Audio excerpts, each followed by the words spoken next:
Dear student, এই ভিডিঅ'টোত মই ক্লাছ 10ৰ ষ্টুডেণ্টসকলৰ বাবে লাষ্ট ইয়েৰৰ ছ'চিয়েল ছায়েন্সৰ এখন হাফ ইয়েৰলি কুৱেশ্যন পেপাৰ লৈ আনিছোঁ। ইয়াৰ আগতেও মই হাফ ইয়েৰলি এক্সামৰ বাবে কেইবাটাও ভিডিঅ' বনাইছোঁ। যদি তোমালোকে চোৱা নাই ভিডিঅ' মই চাই ল'বা। মই ডেছক্ৰিপশ্যনত লিংকসমূহ দি দিম। তো আশা কৰোঁ এই ভিডিঅ'সমূহ তোমালোকৰ যিটো আপকামিং হাফ ইয়েৰলি এক্সাম আহি আছে তাৰ বাবে যথেষ্ট সহায়ক হ'ব। আৰু লগতে তোমালোকৰ স্কুলত যেতিয়া হাফ ইয়েৰলি এক্সাম আৰম্ভ হ'ব তেতিয়া পাৰিলে কুৱেশ্যন পেপাৰবোৰ মোৰ হোৱাটছআপ নাম্বাৰত চেণ্ড কৰিবা, মই সমাধান কৰি দিম। আৰু এতিয়াও যদি মোৰ চেনেলটো ছাবস্ক্ৰাইব কৰি লোৱা নাই তেতিয়াহ'লে ছাবস্ক্ৰাইব কৰি ল'বা। তো আহা আমি ভিডিঅ'টো আৰম্ভ কৰোঁ। কুৱেশ্যন নম্বৰ 1ত আমাক 20টা MCQ দিছে, অৰ্থাৎ প্ৰতিটো কুৱেশ্যনৰে 4টাকৈ উত্তৰ দিয়া আছে। তাৰ পৰা আমি শুদ্ধ উত্তৰটো বাছি উলিয়াব লাগে। কুৱেশ্যন নম্বৰ 1ৰ 1টোত দিছে বেংগল কেমিকেলছ স্থাপন কৰিছিল। The Bengal chemicals was establish by. অপশ্যনসমূহ দিছে option A Rabindranath Thakur, option B Surendranath Banerjee, option C Aurobindo Ghosh আৰু অপশ্যন ডি দিছে আচাৰ্য প্ৰফুল্ল ৰায়। ইয়াত শুদ্ধ উত্তৰটো হ'ব অপশ্যন ডি, অৰ্থাৎ আচাৰ্য প্ৰফুল্ল ৰায়ে বেংগল কেমিকেলছ স্থাপন কৰিছিল আৰু সময়টো আছিল 25 জুলাই 1906 চন। 2 নম্বৰ কুৱেশ্যনটো দিছে হিমান্ত গান্ধী বুলি কাক জনা যায়।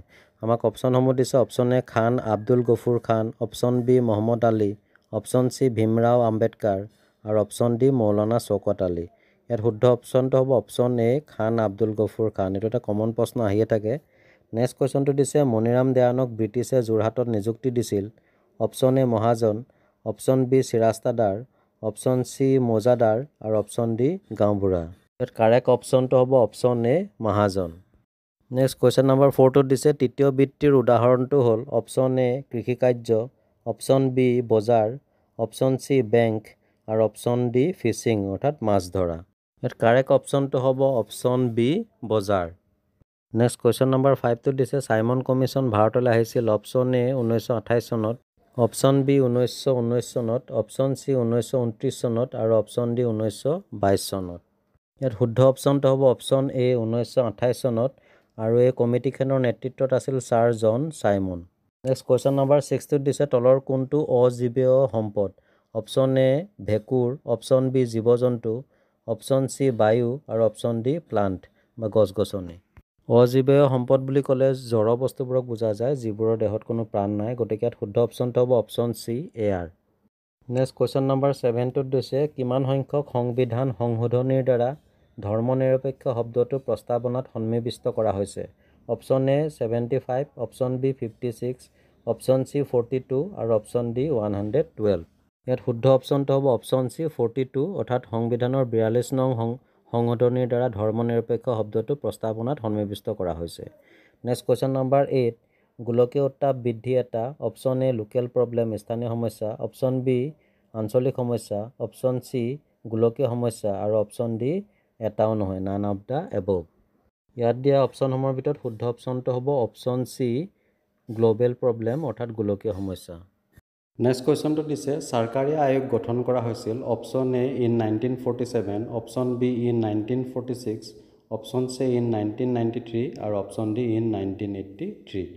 ইয়াত কাৰেক্ট অপশ্যনটো হ'ব অপশ্যন ডি ইন 1983, অৰ্থাৎ 1983 চনত চৰকাৰী আয়োগ গঠন কৰা হৈছিল। নেক্সট 1ৰ 10 নাম্বাৰটোত দিছে ভূপৃষ্ঠৰ কিমান শতাংশ জলমণ্ডলে আগুৰি আছে। Option A 71%, option B 29%, option C 68% আৰু অপশ্যন ডি 31%। ইয়াত কাৰেক্ট অপশ্যনটো হ'ব option A 71%। Next question number 11, দক্ষিণ এছীয় আঞ্চলিক সহযোগিতা যিটো SAARC SAARC সংস্থাৰ প্ৰধান কাৰ্যালয় ক'ত আছে। Option A Singapore, option B Dubai, option C Jakarta, option D Kathmandu. ইয়াত ৰাইট অপশ্যনটো হ'ব option D Kathmandu. Next question number 12, ভাৰতীয় ৰিজাৰ্ভ বেংক স্থাপিত হৈছিল। Option A 1934, option B 1935, option C 1936 আৰু option D 1937।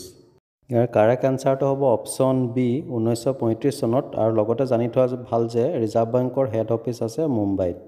Next question number 13, Phulguri ঠাইখন অৱস্থিত জিলাখন হ'ল। Option A Kamrup, option B Nagaon, option C Darrang আৰু অপশ্যন ডি গোলাঘাট। ইয়াত শুদ্ধ এনচাৰটো হ'ব অপশ্যন বি নগাঁও, আৰু লগতে জানি থোৱাটো ভাল যে 1961 চনত ব্ৰিটিছৰ অৰ্থনৈতিক শোষণৰ বিৰুদ্ধে অসমৰ কৃষক ৰাইজে কৰা প্ৰথম বিদ্ৰোহ হৈছে ফুলগুৰিৰ ধেৱা। কুৱেশ্যন নম্বৰ 14 ইয়াত দিছে যে ব্ৰিটিছ চৰকাৰে অসমত টিকট কৰ বহুৱাইছিল option A 1858 option B 1860 option C 1870 আৰু অপশ্যন ডি 1857 ইয়াত শুদ্ধ এনচাৰটো হ'ব অপশ্যন এ 1858 নেক্সট কুৱেশ্যনটো দিছে বায়ুমণ্ডলত অক্সিজেনৰ পৰিমাণ হ'ল অপশ্যন এ 20.94%, অপশ্যন বি দিছে 78.08%, অপশ্যন চি দিছে 0.035% আৰু অপশ্যন ডি দিছে 0.93%। ইয়াত শুদ্ধ অপশ্যনটো হ'ব অপশ্যন এ 20.94%। নেক্সট কুৱেশ্যনটো দিছে কুৱেশ্যন নম্বৰ 16 তলৰ কোনখন দেশত দ্বৈত নাগৰিকত্ব প্ৰৱৰ্তন আছে আমাক অপশ্যনসমূহ দিছে option A America, option B England, option C Canada আৰু অপশ্যন ডি চাইনা। শুদ্ধ অপশ্যনটো হ'ব অপশ্যন এ আমেৰিকা অৰ্থাৎ আমেৰিকাত দ্বৈত নাগৰিকত্ব প্ৰৱৰ্তন আছে। নেক্সট কুৱেশ্যন নম্বৰ 17টোত দিছে জয়ন্তীয়াসকলক ডেছ বুলি জনা যায় আমাক খালী ঠাইত বহাবলৈ অপশ্যনসমূহ দিছে option A Mikir, option B Abor, option C Jaintia, option D Sinteng. ইয়াত শুদ্ধ অপশ্যনটো হ'ব অপশ্যন চি জয়ন্তী। নেক্সট কুৱেশ্যনটো দিছে অবিহিত মুদ্ৰাৰ এটা উদাহৰণ হ'ল অপশ্যন এ কলা মুদ্ৰা ব্লেক মানি, অপশ্যন বি টপত মুদ্ৰা, অপশ্যন চি মান মুদ্ৰা ষ্টেণ্ডাৰ্ড মানি, অপশ্যন ডি চেক মুদ্ৰা।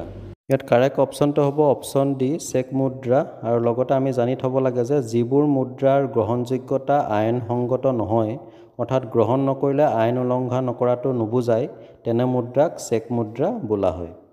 নেক্সট কুৱেশ্যনটো দিছে অসমৰ বিলুপ্তপ্ৰায় প্ৰাণী অৰ্থাৎ এক্সটিং এনিমেল অপশ্যনসমূহ দিছে জিৰাফ, অপশ্যন বি মিথুন, অপশ্যন চি এশিঙীয়া গড়, অপশ্যন ডি নলগাহৰি। ইয়াত দিয়া অপশ্যনসমূহৰ ভিতৰত শুদ্ধ অপশ্যনটো হ'ব অপশ্যন ডি নলগাহৰি। কুৱেশ্যন নম্বৰ 20 অন্তিমটো MCQ ইয়াত দিছে ডেছ আছিল সংবিধান খচৰা কমিটিৰ অধ্যক্ষ আমাক অপশ্যনসমূহ দিছে option A doctor Rajendra Prasad, option B KM Munshi, option C N Madhav Rao, option ডিটো ইয়াত নিদিলে যিটো মেইন উত্তৰটো ইয়াত থাকি গ'ল।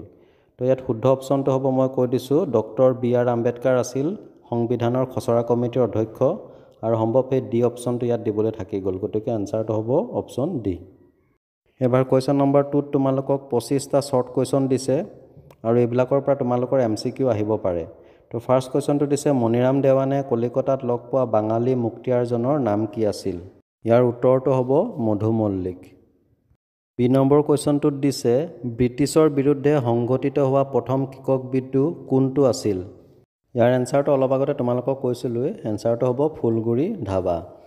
নেক্সট কুৱেশ্যন নম্বৰ চিটোত দিছে সম্পত্তি বুলিলে কি বুজা ইয়াৰ উত্তৰটো হ'ব যিবোৰ সামগ্ৰীৰ বিনিময় মূল্য আছে সেইবোৰক সম্পত্তি বোলা হয় যেনে ভূমি, ঘৰ দুৱাৰ, যন্ত্ৰপাতি ইত্যাদি। যিহেতু 1 মাৰ্ক আছে গতিকে শ্বৰ্টকৈ লিখিলে হ'ব তোমালোকে নোট কৰি ল'বা। নেক্সট কুৱেশ্যনটো দিছে প্ৰদূষক বুলিলে কি বুজা ইয়াৰ উত্তৰটো আমি লিখিব পাৰোঁ মানুহে সৃষ্টি কৰা যিবোৰ দ্ৰব্য অধিক মাত্ৰাত পৰিৱেশত সংযোজিত হ'লে জীৱ জগতৰ ক্ষতি সাধন কৰিব পাৰে তেনে দ্ৰব্যক প্ৰদূষক বোলা হয় যেনে ধোঁৱা, ধূলি, কাৰ্বন মনক্সাইড ইত্যাদি।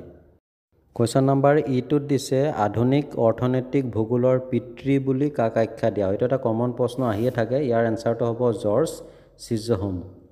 নেক্সট কুৱেশ্যনটো দিছে IUCNৰ সম্পূৰ্ণ নাম লিখা IUCNৰ সম্পূৰ্ণ নামটো হৈছে international union for conservation of nature. ইয়াৰ পিছৰ কুৱেশ্যনটো দিছে পৃথিৱীৰ আটাইতকৈ পুৰণি কেন্দ্ৰীয় বেংকৰ নাম কি ইয়াৰ এনচাৰটো হ'ব ছুইডেনৰ ৰিক্স বেংক এইটো 1656 খ্ৰীষ্টাব্দত স্থাপন কৰা হৈছিল। কুৱেশ্যন নম্বৰ 8ত দিছে ফয়েডাছ শব্দৰ অৰ্থ কি আমি এনচাৰটো এনেধৰণে লিখিব পাৰোঁ ফয়েডাছ শব্দৰ অৰ্থ হৈছে চুক্তি বা সন্ধি ই এটা লেটিন শব্দ আৰু লগতে তোমালোকে জানি থবা যে ইংৰাজী প্ৰতিশব্দ ফেডাৰেশ্যন এই ফয়েডাছৰ পৰা উৎপত্তি হৈছে। Next question number I bank কি তো আমি ইয়াৰ এনচাৰটো হ'ব বেংক হৈছে এবিধ বিত্তীয় প্ৰতিষ্ঠান যি ঋণৰ ব্যৱস্থা কৰে শ্বৰ্টকৈ লিখিলে হ'ব। তাৰপিছতে কুৱেশ্যন নম্বৰ জেটোত দিছে কিমান চনত ভাৰতীয় ঔদ্যোগিক উন্নয়ন বেংক স্থাপন কৰা হয় ইয়াৰ এনচাৰটো হ'ব 1964 চনত ভাৰতীয় ঔদ্যোগিক উন্নয়ন বেংক স্থাপন কৰা হয় আৰু ইয়াক শ্বৰ্টকৈ IDBI বুলি জনা যায়। নেক্সট কুৱেশ্যন নম্বৰ কে ভাৰত ত্যাগ আন্দোলনত কোনে কৰিম কিম্বা মৰিম ধ্বনি দিছিল এনচাৰটো হ'ব মহাত্মা গান্ধীয়ে আৰু লগতে জানি থোৱাটো ভাল যে তেখেতে ঐতিহাসিক আগষ্ট সভাত বোম্বাইৰ গোৱালিয়া টেংকত এই ধ্বনি দিছিল যিখন ঠাইক বৰ্তমান আগষ্ট ক্ৰান্তি মৈদান নামেৰে জনা যায়। কুৱেশ্যন নম্বৰ এল, কংগ্ৰেছৰ কোনটো অধিৱেশনত পূৰ্ণ স্বৰাজ দাবী ঘোষণা কৰা হয়? ইয়াৰ উত্তৰটো হ'ব 1929 চনত জৱাহৰলাল নেহৰুৰ সভাপতিত্বত লাহোৰত হোৱা অধিৱেশনত পূৰ্ণ স্বৰাজ দাবী ঘোষণা কৰা হয়। কুৱেশ্যন নম্বৰ এমটোত দিছে বাণিজ্যিক বেংকৰ এটা কাৰ্যাৱলী লিখা। তোমালোকৰ পাঠ্যপুথিত কেইবাটাও কাম দিছে বাণিজ্যিক বেংকৰ, তাৰ ভিতৰত যিকোনো এটা লিখি দিলে হ'ব। ধৰ তোমালোকে লিখিব পাৰা ঋণৰ যোগান ধৰা অথবা ঋণ মুদ্ৰা সৃষ্টি কৰা ইত্যাদি, যিকোনো এটা লিখিলে হ'ল। নেক্সট কুৱেশ্যন নম্বৰ এন, ইয়াত আমাক দিছে মানৱসৃষ্ট সম্পদ বুলিলে কি বুজা? ইয়াৰ উত্তৰটো হ'ব মানুহৰ প্ৰচেষ্টাৰ ফলত উৎপাদিত সামগ্ৰীবোৰক মানৱসৃষ্ট সম্পদ বোলা হয়, যেনে কৃত্ৰিম ৰবৰ, মম, কাগজ আদি। কুৱেশ্যন নম্বৰ অ'ত দিছে বিহিত মুদ্ৰা বুলিলে কি বুজা? ইয়াৰ এনচাৰটো আমি এনেধৰণে লিখিব পাৰোঁ, যি মুদ্ৰাৰ গ্ৰহণযোগ্যতা বিধিসন্মত সেই মুদ্ৰাই হৈছে বিহিত মুদ্ৰা, যেনে কাগজী মুদ্ৰা, ধাতু মুদ্ৰা ইত্যাদি। নেক্সট কুৱেশ্যন নম্বৰ পি, ইয়াত আমাক দিছে যে জন বামফিল্ড ফুলাৰ কোন আছিল? তেখেত আছিল ইষ্টাৰ্ণ বেংগলৰ প্ৰথম lieutenant governor. Next question number Q, ভগিনী নিবেদিতাৰ আন এটা নাম কি? ইয়াৰ এনচাৰটো হ'ব মাৰ্গাৰেট এলিজাবেথ নবেল। তেখেতে আয়াৰলেণ্ডত জন্মগ্ৰহণ কৰিছিল। কুৱেশ্যন নম্বৰ আৰত দিছে মৰুকৰণৰ সংজ্ঞা দিয়া। ইয়াৰ উত্তৰটো আমি এনেধৰণে লিখিব পাৰোঁ, মৰুকৰণ হৈছে এনে এটা প্ৰক্ৰিয়া যিয়ে ক্ৰান্তীয় অঞ্চলৰ উৎপাদনক্ষম ভূমিক মৰুভূমিত পৰিণত কৰে। মৰুকৰণ শব্দটোৱে মৰুভূমিৰ কাষৰীয়া এলেকাবোৰলৈ মৰুভূমিৰ সম্প্ৰসাৰণ ঘটাকে বুজায়। কুৱেশ্যন নম্বৰ এছত দিছে গোলকীয় উত্তাপ বৃদ্ধি ৰোধ কৰাৰ এটা উদাহৰণ দিয়া। এইটো তোমালোকৰ ভূগোল পাঠ্যপুথিৰ চেপ্টাৰ 2ৰ পৰিৱেশ আৰু পৰিৱেশৰ সমস্যাৰ কুৱেশ্যন নম্বৰ 24ৰ পৰা উঠাই দিছে এক্সাৰচাইজৰ, তো তোমালোকে কৰিছা বুলি এই কুৱেশ্যনটো মই এৰি দিছোঁ। নেক্সট কুৱেশ্যন নম্বৰ টিটোত দিছে ভাৰত আৰু ইংলেণ্ডৰ মাজত থকা সংসদীয় গণতন্ত্ৰৰ এটা পাৰ্থক্য লিখা। তো ইয়াৰ এনচাৰটো আমি লিখিব পাৰোঁ, ইংলেণ্ডৰ সংসদীয় গণতন্ত্ৰত সংসদখন অত্যন্ত শক্তিশালী, কিন্তু ভাৰতবৰ্ষৰ সংসদত ইমান শক্তিশালী নহয়। আৰু ইয়াত 3টামান দিছে, তাৰ ভিতৰত এইটো লিখিলে হ'ব। নেক্সট কুৱেশ্যন নম্বৰ ইউত দিছে মুদ্ৰাৰ কোনটো বৈশিষ্ট্য আটাইতকৈ গুৰুত্বপূৰ্ণ? ইয়াৰ এনচাৰটো হৈছে মুদ্ৰাৰ আটাইতকৈ গুৰুত্বপূৰ্ণ বৈশিষ্ট্যটো হৈছে মুদ্ৰাৰ সাধাৰণ গ্ৰহণযোগ্যতা থাকিব লাগিব, নহ'লে মুদ্ৰা বিনিময়ৰ মাধ্যম হ'ব নোৱাৰে। নম্বৰ ভিত দিছে আমাক আঞ্চলিক গ্ৰাম্য বেংকৰ এটা কাম লিখা। উল্লেখযোগ্য যে 1975 চনত প্ৰথমতে 5টা আঞ্চলিক গ্ৰাম্য বেংক স্থাপন কৰা হয়। আমাৰ অসমতো আছে আঞ্চলিক গ্ৰাম্য বেংক, যেনে আসাম গ্ৰামীণ বিকাশ বেংক। আৰু ইয়াৰ কামৰ বিষয়ে তোমালোকৰ কিতাপত খুব সুন্দৰকৈ আছে, তাৰ পৰা যিকোনো এটা লিখি দিলে হ'ল। নেক্সট কুৱেশ্যন নম্বৰ ডাব্লিউটোত দিছে লচিমা ক'ত অৱস্থিত? ইয়াৰ এনচাৰটো লিখিব পাৰোঁ, লচিমা গাঁওখন বৰপেটাৰ সৰ্থেবাৰীত অৱস্থিত। নেক্সট কুৱেশ্যন নম্বৰ এক্সটোত দিছে ৰবীন্দ্ৰনাথ ঠাকুৰে কিয় নাইট উপাধি ত্যাগ কৰিছিল? Why did Rabindranath Tagore rejected knighthood? এইটো এটা কমন প্ৰশ্ন, মই আগৰ ভিডিঅ'টো এই বিষয়ে কৈছোঁ, তো মই এইটো আৰু ইগন'ৰ কৰিছোঁ বৰ্তমান। নেক্সট কুৱেশ্যন নম্বৰ ৱাইত দিছে কিমান চনত ব্ৰিটিছে অসমৰ আফু খেতি বন্ধ কৰিছিল? ইয়াৰ এনচাৰটো হ'ব 1861 চনত। তো ডিয়াৰ ষ্টুডেণ্ট, এই ভিডিঅ'টোত মই বেচিকেলি MCQখিনি আৰু শ্বৰ্ট কুৱেশ্যনখিনি তোমালোকৰ লগত ডিছকাছ কৰিলোঁ। বাকী যিখিনি 2 মাৰ্কছ বা 4 মাৰ্কছ বা 5 মাৰ্কছৰ কুৱেশ্যনখিনি তোমালোকলৈ আগবঢ়াইছোঁ, তোমালোকে নিশ্চয় কৰিছা। বেছিবিলাক কুৱেশ্যন পাঠ্যপুথিৰ মাজৰ পৰা বা অনুশীলনীৰ পৰা দিছে, তো তোমালোকে এইখিনি ভালদৰে চাবা, আৰু যদি কোনোবাটো কুৱেশ্যন কৰোঁতে অসুবিধা হয় তেতিয়াহ'লে মোলৈ কমেণ্ট কৰিবা। তো আন এটা ভিডিঅ'ত তোমালোকক পুনৰ লগ পাম, আৰু কওঁ যে এতিয়াও যদি মোৰ চেনেলটো ছাবস্ক্ৰাইব কৰা নাই তেতিয়াহ'লে এনেধৰণৰ ভিডিঅ'বোৰ পাই থাকিবৰ বাবে ছাবস্ক্ৰাইব কৰি ল'বা, আৰু লগতে তোমালোকৰ এক্সাম যেতিয়া আৰম্ভ হ'ব কুৱেশ্যন পেপাৰবোৰ মোলৈ চেণ্ড কৰিবা। আৰু লগতে ভিডিঅ'টো যদি ভাল লাগিছে তেতিয়াহ'লে তোমালোকৰ ফ্ৰেণ্ডলৈ শ্বেয়াৰ কৰি দিবা। আন এটা ভিডিঅ'ত তোমালোকক পুনৰ লগ পাম। ধন্যবাদ।